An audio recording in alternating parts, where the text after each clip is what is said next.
Hello everyone. तो आज मैं एक न्यू एनिमे सीरीज़ को एक्सप्लेन करने वाली हूँ जो कि काफ़ी मज़ेदार सीरीज़ होने वाली है।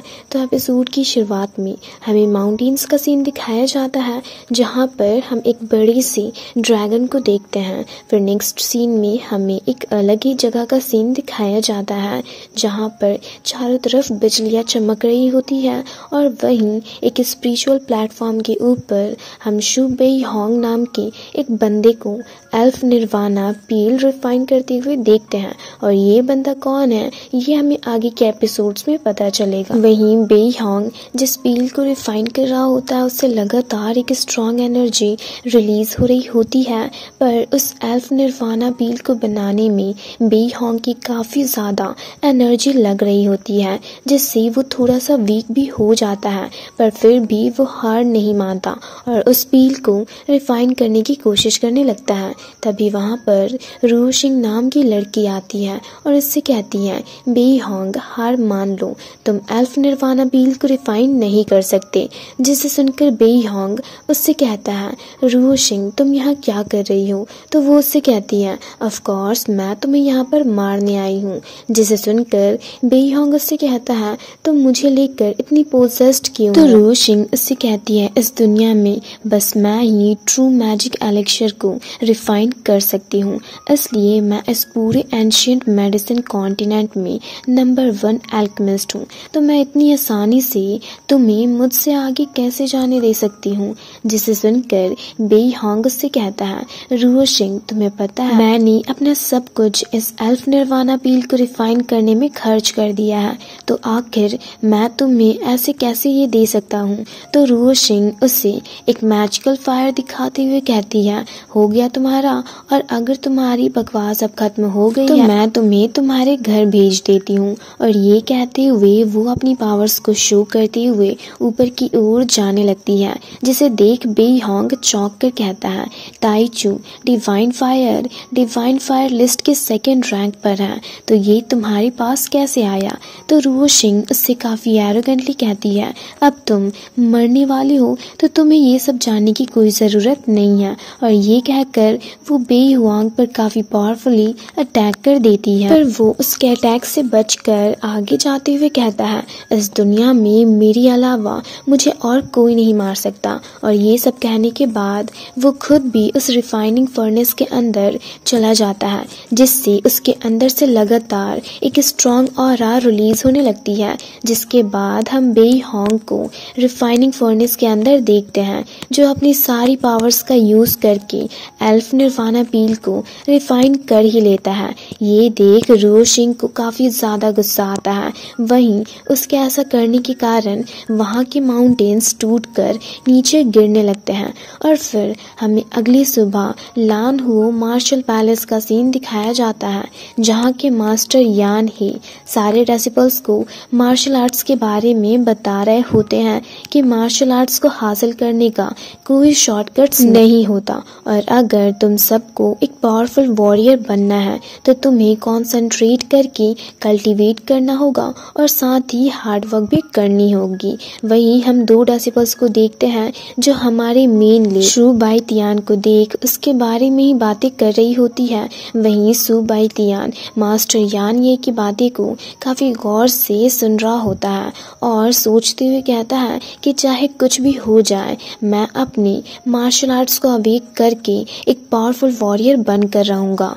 तभी मास्टर यान ही सबसे कहते हैं तो ठीक है अब मैं एंशिएंट स्पिरिचुअल फॉर्मेशन को एक्टिवेट करूंगा और बस अवेकन वॉरियर्स ही हमारे लान हुओ मार्शल पैलेस का ऑफिशियल डिसिपल बन पाएगा।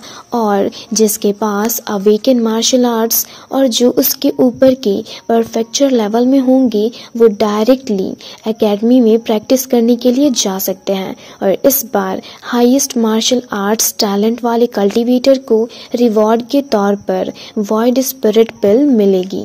और ये कहते हुए वो सबको उस वॉइड स्पिरिट पिल को भी दिखाते हैं, जिसे देख सब आपस में बातें करने लगते हैं कि ये पिल बहुत ही ज्यादा कीमती है। साथ ही वॉइड स्पिरिट पिल कल्टीवेशन स्पीड को भी इंक्रीज करने में काफी ज्यादा मदद करती है, जिसे सुनकर सू बाई तियान कहता है, मुझे इस वॉइड स्पिरिट पिल के बारे में तो कुछ भी नहीं पता, पर क्या ये मेरे डैड को 5 star martial arts master realm को ब्रेक थ्रू करने में मदद कर सकती है। तभी वहाँ पर शेन रू नाम की एक लड़की आती है और शू बाई तियान से काफी एरोगेंटली कहती है, बस तुम ही वॉइड स्पिरिट पिल की इतनी फिक्र करने के लायक हो। जिसे सुनकर शू बाई तियान उसका जवाब देते हुए कहता है, मैं तुम्हें यही एडवाइस दूंगा कि तुम थोड़ा पीसफुल रहो, क्योंकि इतना एरोगेंट तुम्हारे कंडीशन के लिए सही नहीं होगा।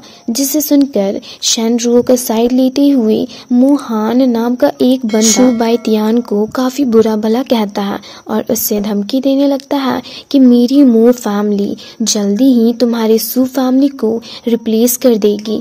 जिसे सुनकर शू बाई तियान गुस्से से उसे देखने लगता है।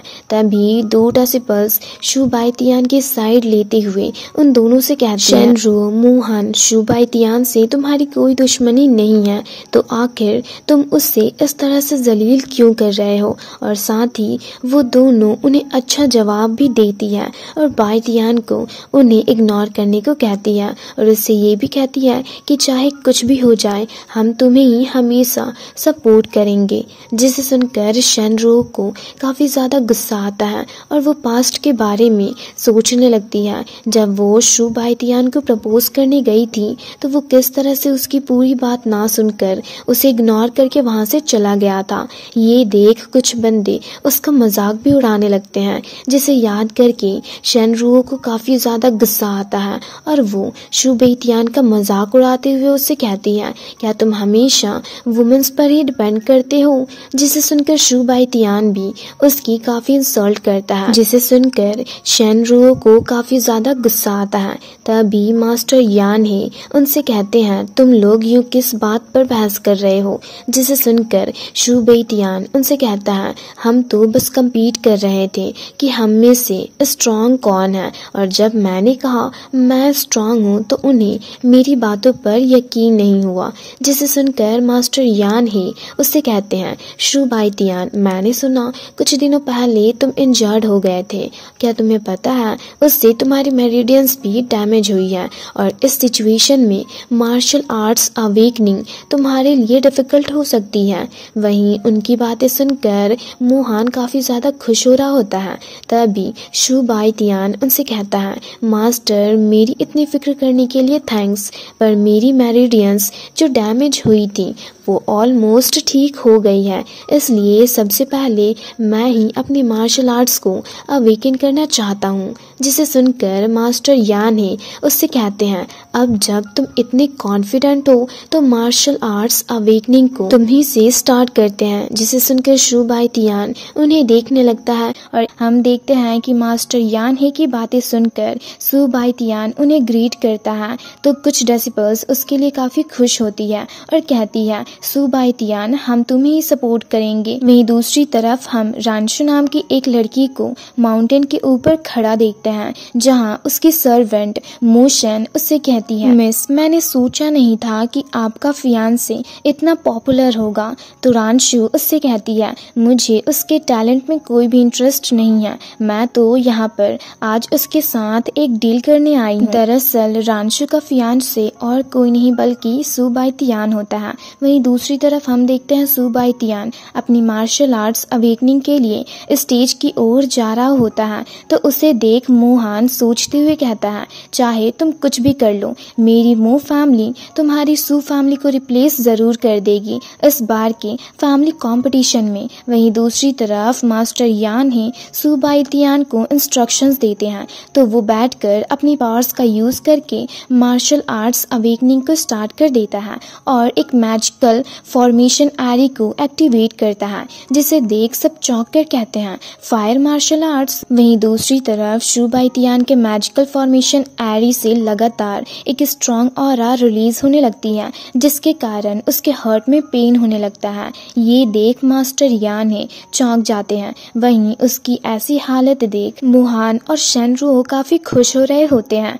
पर शू बाइतियान हार नहीं मान रहा होता और कहता है चाहे कुछ भी हो जाए मैं अपनी मार्शल आर्ट्स को अवेक करके रहूंगा। और इसी तरह वो अपने मार्शल आर्ट्स को अवेक करने की लगातार कोशिश करने लगता है, जिस दौरान उसे सू बेई होंग और रुओ शिंग की कुछ मेमोरीज दिखाई देती हैं, जिसे देख शू बाइतियान कहता है ये यिन एंड यान एलिक्सर मुझे मेरे एंसेस्टर शू बेई होंग से विरासत में मिली है। और यहाँ हमें पता चलता है कि शू बेई होंग शू बाइतियान का ही एंसेस्टर होता है। वहीं शू बाइतियान सोच रहा होता है कि मैंने एक्चुअल में एंसेस्टर शू बेई होंग की मेमोरीज को भी इनहेरिट कर लिया, और फिर उसे शू बेई होंग की और भी मेमोरीज दिखाई देती है जब रुओ शिंग ने उस पर अटैक किया था, जिसे याद करके वो कहता है मैं अपनी इस जिंदगी में एंसेस्टर बेई होंग का बदला रुओ शिंग से लेकर रहूंगा। वहीं ये सब देख शेनरुओ मास्टर यान ही से कहती है शू बाइतियान अपनी मार्शल आर्ट्स को अवेक नहीं कर सकता, इसलिए हमें इस पर और टाइम वेस्ट नहीं करना चाहिए। जिसे सुनकर मास्टर यान ही कहते हैं ठीक है, तो अगला कौन आएगा? तो शेनरुओ कहती है मैं, और फिर वो शू बाइतियान को नीचा दिखाने के बारे में सोचने लगती है। और ये सब वो सोच ही रही होती है कि तभी शू बाइतियान लगातार एक स्ट्रॉन्ग ऑरा रिलीज करने लगता है, जिससे उसके चारों तरफ घूम रही मैजिक क्रिस्टल का भी कलर चेंज हो जाता है। ये देख सब चौंक जाते हैं। वहीं शू बाइतियान को देख मुहान भी चौंक कर कहता है आखिर ये सब हो क्या रहा है? तभी मास्टर यान हे भी चौंक कर कहते हैं heaven level fire type martial arts, और फिर सबको बताते हैं कि शू बाइतियान ने एक्चुअल में heaven level fire element martial arts को अवेक कर लिया है। और ये कहते हुए वो शू बाइतियान की काफी तारीफ करते हैं और कहते हैं कि ऐसा टैलेंट तो काफी रेयर होता है, साथ ही ये जिलान हाओ वो मेंशन से आगे निकलने के लिए भी इनफ है।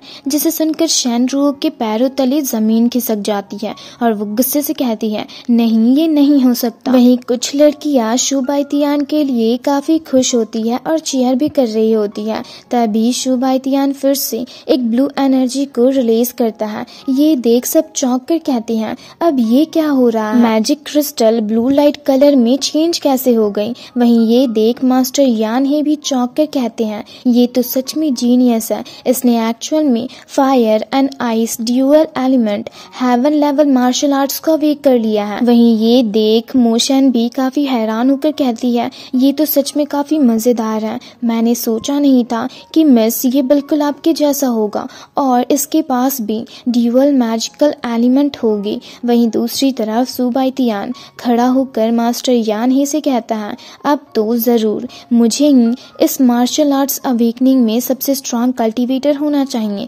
तभी पीछे से एक बंदा मास्टर यान हे से कहता है शू बाइतियान ने चीटिंग किया है। वहीं हम देखते हैं उस बंदे को देख सब आपस में बातें करने लगते हैं कि ये तो लान हुओ यूफू एकेडमी का जीनियस हान फेंग है, जिसमें से कुछ तो ये भी कह रहे होते हैं कि इसी ने तो कुछ दिनों पहले शू बाइतियान को काफी बुरी तरह से इंजर्ड किया था। वहीं हान फेंग को देख शू बाइतियान पास्ट को याद करने लगता है जब हान फेंग ने उसे बहुत मारा था और उसे जलील भी किया था। तभी मास्टर यान ही हान फेंग से पूछते हैं क्या तुम्हारे पास कोई एविडेंस है कि शू बाइतियान ने चीटिंग किया है? जिस पर हान फेंग उनसे कहता है मास्टर यान ही कुछ दिनों पहले ही मैंने इसके साथ मुकाबला किया था, तब इसमें कोई भी टैलेंट नहीं था, साथ ही इसकी मेरिडियंस भी ब्लॉक थी, तो सडनली ये हेवन लेवल के dual magic element martial arts को अवेक कैसे कर सकता है? और मैंने सुना है कि शू फैमिली के पास एक ऐसा एलिक्सर है जिसे खाने के बाद कोई भी मार्शल आर्ट्स अवेकनिंग के इल्यूजन को शो कर सकता है, तो जरूर इस शू बाइतियान ने उस एलिक्सर को खाया होगा। जिसे सुनकर मुहान भी उसका साइड लेने लगता है, तो शू बाइतियान उससे कहता है ये तो काफी आसानी से प्रूव हो जाएगी अगर हमारे बीच एक मुकाबला हो जाए तो क्या तुम मेरी इस चैलेंज को एक्सेप्ट करने की हिम्मत करोगे? जिसे सुनकर हान फेंग शू बाइतियान का मजाक उड़ाते हुए उसके चैलेंज को एक्सेप्ट कर लेता है। ये देख मास्टर यान है शू बाइतियान से पूछते हैं क्या तुम लोग सच में मुकाबला करना चाहते हो? तो शू बाइतियान कहता है हाँ। जिसे सुनकर मास्टर यान है अपनी पावर्स के जरिए वहां पर एक स्क्वायर मैजिकल बॉक्स बनाते हैं और कहते हैं जो भी इस बॉक्स से बाहर आ जाएगा वो इस मुकाबले में हार जाएगा, जिसे सुनकर हान फेंग और शू बाइटियान दोनों उस स्क्वायर मैजिकल बॉक्स के अंदर जा खड़े होते हैं। और इसी के साथ ये एपिसोड यहीं पर ख़त्म होती है। तो अगर आप लोगों को ये वीडियो अच्छी लगी तो वीडियो को लाइक और चैनल को सब्सक्राइब कर दें।